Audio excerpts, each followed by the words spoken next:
बहुजन महोत्सवाच्या माध्यमातून रांगोळी स्पर्धेचं आयोजन करण्यात आलेलं आहे. कशा पद्धतीने प्रतिसाद आहे? बहुजन महोत्सवाचा आजचा शेवटचा दिवस आहे आणि आजचा शेवटचा दिवस आपण खास महिलांसाठी ठेवलेला आहे.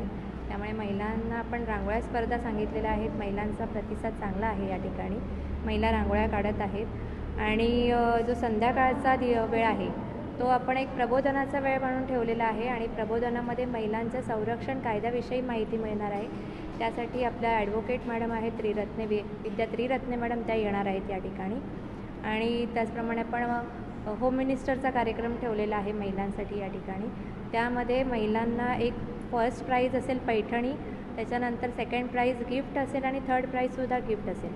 त्याचप्रमाणे आपण महिलांना 10 लकी ड्रॉ ठेवलेले आहेत, त्यामध्ये सुद्धा आकर्षक बक्षिसं असणार आहेत.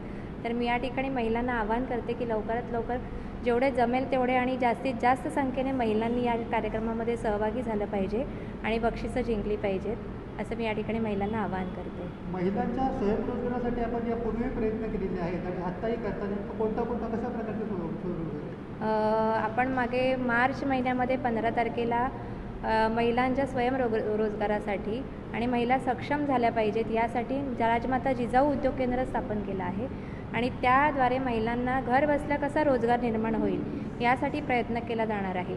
त्याचप्रमाणे आपण या ठिकाणी जो बहुजन महोत्सव चालू केला आहे त्यामध्ये सुद्धा महिलांसाठी आपण एक विशेष ऑफर दिलेली आहे. जे शालेय वस्तू आहेत त्या शालेय वस्तूमध्ये 5 ते 50% डिस्काउंट दिलेले आहेत आणि त्या वस्तू आपण या ठिकाणी स्टॉलवर लावलेल्या आहेत.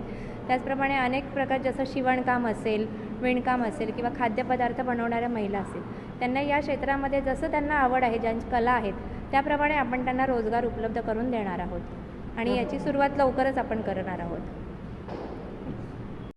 अल्पावधीतच लोकप्रिय झालेला भारताचा बुलंद आवाज आपला Bharat channel subscribe, share, like आणि कमेंट्स करायला विसरू नका.